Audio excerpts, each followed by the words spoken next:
2 years course lang kasi mga course na. Anong course mo sa Pinas? Computer Science, 2 years. 2 years?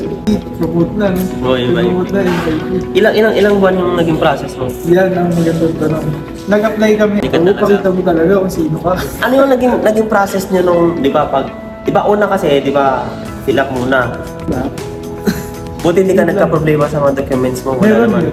Anong naging problema?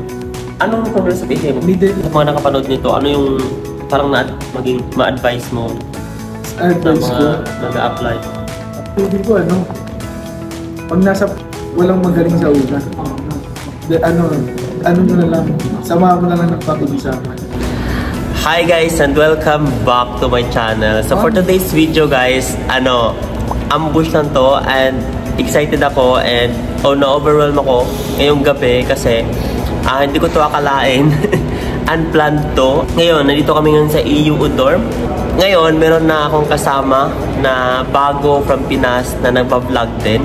So, i-follow nyo siya sa TikTok account niya and gusto nyo yung mga updated about Taiwan, about paano nag-apply, ano yung journey, especially latest na mga updates. Kasi nga, kakarating niya lang last month and 1 month pa lang siya dito sa Taiwan. So, follow nyo din siya sa Facebook account niya. So, isang karangalan para sa akin, no? Karangalan na ma-interview ko siya kung ano yung naging journey niya from Pinas papunta dito sa Taiwan. Kasi ngayon, 2025 and ayun. So, without further ado, siya na magpakilala sa sarili na. So, let's all welcome sa channel ko si Sir Justin Salas. So, Sir. Hello po. Kois. Ano mga tawag mo sa mga quiz? Kois lang, Kois. Mga quiz, no? Ako nga pala si Justin Salas. Isang buwan na dito sa Taiwan at nanonood din ako ng mga vlog ni Kuya. Kasi siya ang nag-vlog dito sa EU. Kumuha tayo ng mga konting idea. So yun, malaking masasalamat din kasi yung mga tips ka na nakuha sa akin. Yun lang, follow nyo ako, Justin Salas. Ito yung mga lumabas dito. Yun, lagay ko lang yung niya, TikTok account. Actually guys, Facebook din. Pares naman Justin Salas. Nagre-reply ka ba sa mga messages? Nagre-reply. Ayun. So, mas friendly to ata kaysa sa akin. Hindi, minsan lang pag di-busy kasi kung gusto nyo mga latest na mga updates sa paano pag-apply, pero pag-usapan naman natin yan ngayon eh. So, ngayon, ang gusto ko malaman is, before ka nag-Taiwan, ano yung naging background mo sa Pinas? 7 years ako sa sales promoter. SM Department Store. Tapos, dyan sa Manila? Marami ako naging branch eh. SM Lazaro, Manila, SM Cubao, SM Mega Mall, SM Santa Mesa. Ang pinaka-latest ko, SM Mega Mall. So, bakit? Shoutout sa SM Mega Mall. Baka kasama mo doon ko eh. Maraming tropa yung mga Team Pasikat yan. Team Pasikat. Nakita ko yung TikTok mo, di ba? Sa ano mo. So pag ganyan, sa sales promoter, anong ginagawa niyo doon? Assistant customer. Nag-inventory, naayos ng stocks. All around. Nag-order na rin ng mga items. Ano yung nag-pa-trigger sa'yo na mag-apply dito para sa Taiwan? So, bakit ka nag-abroad? Yun yung tanong ko sa'yo. Yun yung magandang tanong. Actually, mga tools, no? Tools daw. College ko lang ako, bago ako graduate. Ilan taon ka na ba? Grade 9? 26. Bata pa, putik. Ang bata ko pa na trabaho no? 19? 18. 2 years course lang kasi mga course na. Anong course mo sa Pinas? Computer Science, 2 years. 2 years? Hirap lang yun. Nung bago ako mag-graduate, na isip ko na talaga mag-Taiwan. Kaso, ang sinabi ko, kukuha lang ako ng experience ko yung trabaho sa Pinas. 2 to 3 years. Bata mo pa pala ng 26. Tapos? Kaso nagka-pandemic. Ngayon? Hindi ako natuloy mag-Taiwan. Natakot ako. Pandemic naman kami no? Nagka-pandemic ako nun. Nagka-pandemic. Wala pa akong passport. Balak talaga. Ang plano ko kasi talaga, 22 years old ako. Abot ka na. So dahil sa pandemic, natakot ako. Parang nawala na sa pangarap ko sa Taiwan. May ano ka ba dito? May kakilala ka ba? Paano mo nalaman yung Taiwan na maganda, ganun? Kasi may mga kilala din tayo sa SM na mga nauna. dito sa Taiwan. Mga 7 years na rin sila. Oh, nandito sila ngayon. Oo, nandito sila sa Taiwan. Doon ko nalaman na kung gaano kaganda. Ano pala agency mo sa Pinas? Ayun, agency natin na MIP, promote na, no? Oh, MIP. Promote na MIP. Ilang buwan yung naging process mo? Yan ang magandang tanong. Nag-apply kami,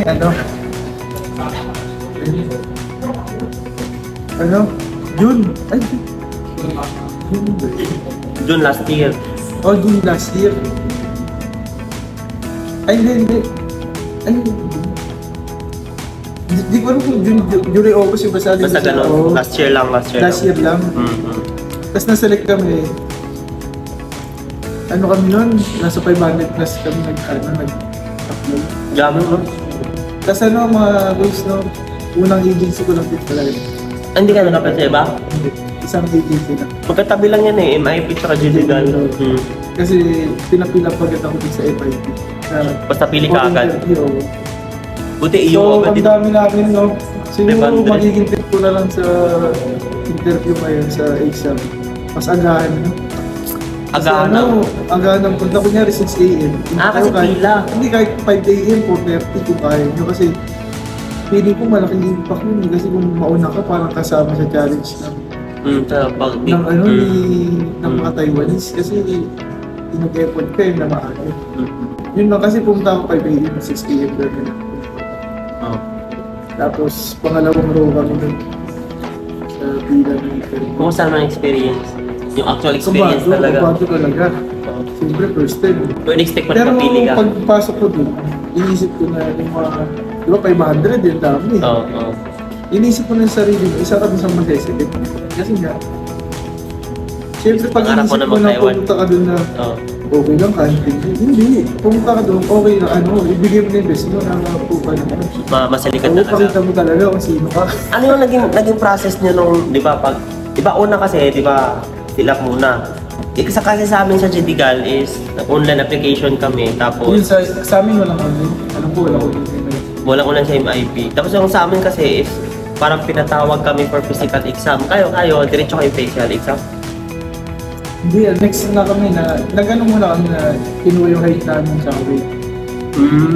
Bago kami papilapin. Tapos pinag-pilap na kami sa company na nakapatuto. Tapos tinits na kami yung mga wala pang 1 week na okay lang yung interview ka na exam. Sabi kasi, exam muna kapag bumasa ka sa Ang exam nyo is written.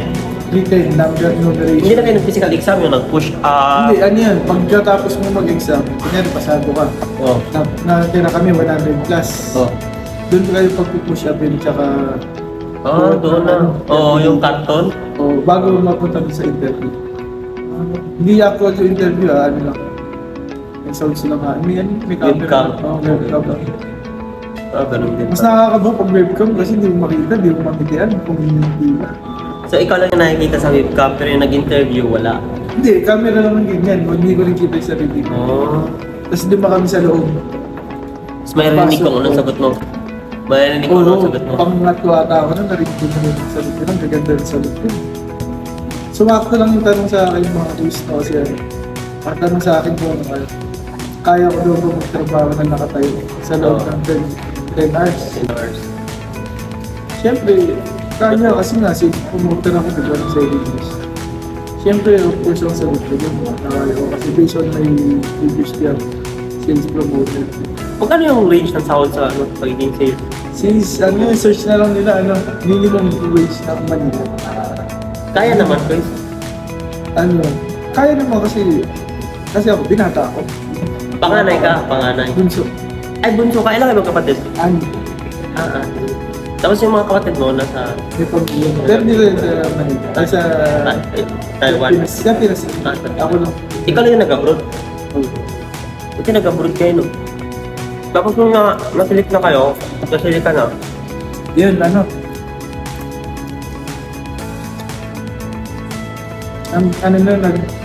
pinasa namin yung mga original requirements. Kasi una hindi naman original yung kinuha. so nag-book in ka, tapos Next. next, tapos nag-physical exam, tapos written exam, then interview, tapos after ng interview, the next akong pasado. Hapon pa lang na alas 6. Agad-agad, nalaman nyo na agad yung result. Oo. Ay, maganda yun. Kaya feeling ko talaga malaking pakbauna ka talaga kasi nalimili na siguro agad talaga. May mga ano na sila, mga potential na makikita sa inyo. Kunyari, na-check ka na sa una. Mm. Kunyari, sa huli, 2 na lang kailangan. Eh, maraming magaling sa huli. Wala na, nakapili na siguro. Feeling ko lang, Kasi sabi ko na experience. Tapos, Kasi halos kami sa batch namin sa kami. Yung mga 30 plus kami nag-select. Halos lahat nasa unahan. May 2 lang ata sa likod, mga 2-3 lang. Pero halos lahat, first row, second row, third row. Kung sino yung mga nakakausap namin, yung mga naging kabatas. Yun lang yung experience ko dito. Ewan ko sa ito. Tapos na nagsubmit na kayo ng submit ka ng original Ay, documents. hindi kami ng for medical. Medical. Pwede na magbayad, pwede rin hindi yun. Pero ako nagbayad na ako ng 5-5. Pero binalik yun bago kami umalis. Kasi March 10 kasi yung flight namin. Mga March 5, March 7. sila lahat ng expenses, di ba? Refund lang. Oo. Ang swerte ko nga kasi yung ko yung passport. Ano yun? Pati yun. July lang kasi yun. Pati yun refunded. Parang nakuha ko siya, example lang, nakuha ko siya July 10. Pumunta ako ng MIT July 12. So pasok siya sa may ilang months kasi na yung sa expiration. Pagpasok pa siya doon na wala pang 1 year yung passport. Balik din, 945. Basta mo magkano yung ginastos. Ang galing nga. Kasi nga, siguro pag ganun, parang priority ng agency kasi nauna ka dun eh. Ako yun talaga, isa lang talaga kasi ilang days pa lang yung passport ko, ginamit ko ulit sa pag-uplo eh. Tsaka ang ginawa ko, mga police, habang hinintay ko yung passport kasi 1 month, 2 weeks yan eh. Kumuha na ako ng EOS, kumuha na ako ng lahat ng tsaka yung mga ibang initial requirements. Para pagdating lang ng passport, yung pagka-day off ko sa SM, doon na ready na ako. Lagi sa kaso mo na? Oo. Ang mali ko lang, hindi ako naka-A4 na Xerox. A4? Oo, kasi ano tayo? Short? Long? Short long kung ano yung mga, di ba kung ano yung mga ma-print mo yan, diploma, short. Dapat pala A4 na. Buti hindi ka nagka-problema sa mga documents mo. Wala naman. Anong PSA. Anong problema sa PSA mo? Middle name ng Buti na ayos mo agad. Kasi middle initial lang eh. Kung syempre sa mga dating madraw na, di ba? Mga lang, middle initial lang. Sa munisipyo lang. Kunyari ako sa Candabac ng pagkakapinahan. Punta kami sa munisipyo ng Candabac. Kahit paayos mo sa mga parents mo yun, pwede kasi sa akin pwede. Kahit pa ng authorization. Basta parents na mag-ayos. Hiningin lang sila ng ID, tsaka birth certificate. Ilang months? Ilang na-process? 4 months. Tagal din yun. Tagal, pero may bibigay yun katunayan na pinayos mo. Parang lang ipapasa mo sa agency. So okay lang na ganun? Oo, kahit to follow yun. Basta pinayos mo na lumalakad na. Yun nga, 7 months yung namin pag-iintay kasi August kami na select eh. March kami naka-alis. So napasa ko na yung original, yung parang tagal namin. 7 months nakuha ko na rin. Kasi may vlog ako about sa junior ko naman na naging problema ko. Tapos may mga tanong nga sa mga middle name, middle initial. At least, meron yung kasabay namin junior. Hindi mo gawa ng yan. Parang meron na sa Facebook page. Meron sa Facebook. Wala ka sa Facebook. So pag nag-flight kayo anong feeling nung nagka-flight na kayo na may schedule? Di ba after medical? Tayo medical. Siyempre una ka na ba mo na kami? Saan ka nag-medical doon sa likod sa Sa St. Peter. Hindi ka sa likod sa likod mo? Hindi, sa St. Peter sa sa may United Nations. Hindi ko pamilya. Doon halos ngayon Hindi ko doon ang dami yung mga Saudi, mga iba. Kabado onti kasi nga pinatuwad ka Tuwad-tuwad pa yung nakaubad. Hindi naman natin alam kahit alam naman natin healthy tayo. Pero nung lumabas agad yung result paghapon din. Sobrang saya na kasi wala nang pipigil eh. Pagkahapon? Online, diba? Kunyari, umaga kami, alas 10. Mga paggabi. Makikita mo na agad kung kami ilang araw po. 4 MMR vaccine agad. Ang bilis ng pala, ano? Iba na Yung sa Pinas pala, ano? unboxing sa huli yun, di ba? Oo, ay unboxing. Bago kayo. Oo, bago kami. So, nag-imim unboxing ka? Tsaka chicken pox. Oo, chicken pox. So, walang naging delay sa inyo sa part ko. Wala. Wala. Diretso talaga. Diretso. Yun lang paghihintay tayo. Pero nung nag-medical, may medical kami, February 11. Fiesta sa amin sa Pakpak. February 11. Tapos yun, March 10. So, 1 month. Tapos nung nag-tinext na kayo na may flight na, Yun, anong feeling? Sobrang yung talagang March 3, March 10. Parang hindi na kami makatulog galos kasi... May nag-chat sa akin si ano yung kapatch mo, yung... Tommy siya. Nag-chat siya na darating kayo ng March 3. Oo, March 3 dapat. Pero na-extend ng March 10. March 10. Pero hindi ko March 10 naman talaga. Kasi yung mga kabat siya ako. Ano na March 10? Baka di sa MMA vaccine. Kasi... MMA ba? Oo. Tapos nag-chicken pox kami sa blood test. Bawal ata yung 20, di ba 28 days ang bibilangin para ito? Parang Hindi ko. Kaya March din yung... So sa airport, sa immigration, wala na mga tanong. Wala, dire-diretso na kami. Basta huwag na kalimutan na yung pati mga contract lahat. I-check nyo bago kayo guys. So, i-remind naman kayo ng agency, di ba? Yun yung i-check nyo kahit makalimutan nyo yung mga pagkain. Pero ako hindi ako nadalang pagkain. Alam mo kasi dito sa EU kasi napapanood ko may quiz niya. Oo, huwag na kayo Top ka lang eh. huwag na kayo magdala ng pagkain. Pag EU, pag EU, napakaswerte. Kasi dito, Luto na para sa'yo. kung sa iyo ka, huwag ka na magdala ng ano kasi meron namang canteen, saka merong Pinoy food, saka merong 7-Eleven mismo sa loob ng dorm. So less hassle in terms of pagkain. So yun. And ano siguro, ano yung sa mga nakapanood nito, ano yung parang maging ma-advise mo sa Advice ko. mga nag-a-apply? Pwede ko pag nasa puso mo talaga at gusto, ituloy mo.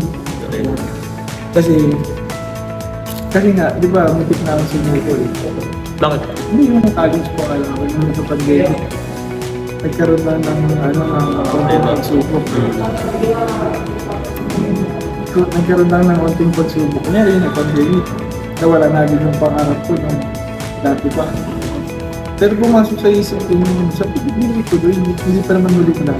Kasi 26 pa lang ako. Buti ano no? Ang bata mo pa ako is 26. Kaya sa inyo, ang advice ko lang, ito ako kasi isang buwan pa, ikaw, sa isang buwan ko kasi hindi ako naka-experience ng medyo malulungkot ka pero iba Yung talaga homesick. dito, iba talaga. Ano kasi parang Okay lang mapagod dito kasi nga. malaki naman Worth it naman. naman, Tsaka ngayon kasi guys, yung homesick tsaka yung boredom, digital world na kasi Wala na. tayo, parang syempre makakausap mo na yung mga mahal mo sa buhay through, alam mo yun. Tsaka sabi, hindi ka mahirapan Ewan ko kasi EU kasi tayo, hindi ka mahirapan ka. Ayun lang yun doon, 5 minutes lang.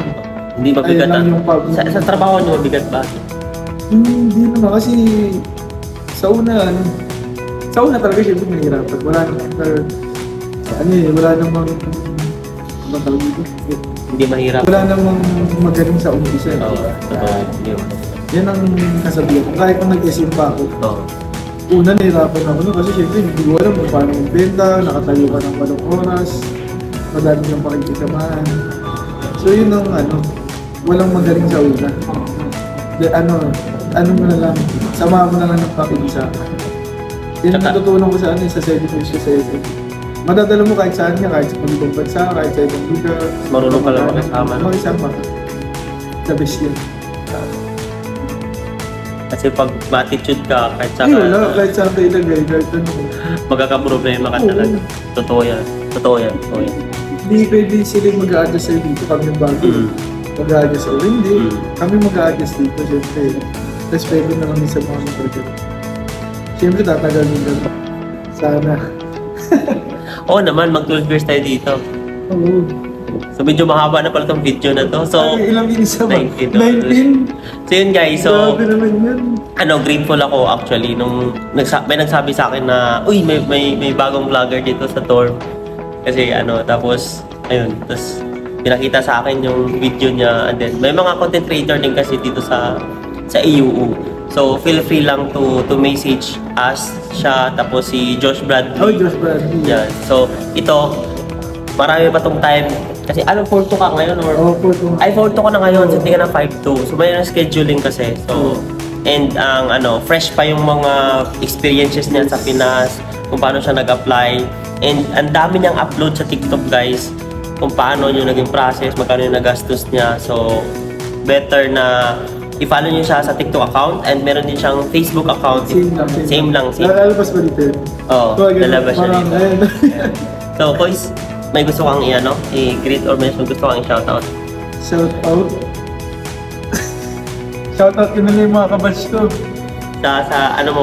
Thank you so much for watching this vlog and sa mga nag-apply dyan, as I always said, always believe in yourself and God is good all the time and all is well. Wow. Ulit. Paano? All is well. All is well. 1, 2, 3, go. All is well. Bye-bye, God bless and good luck.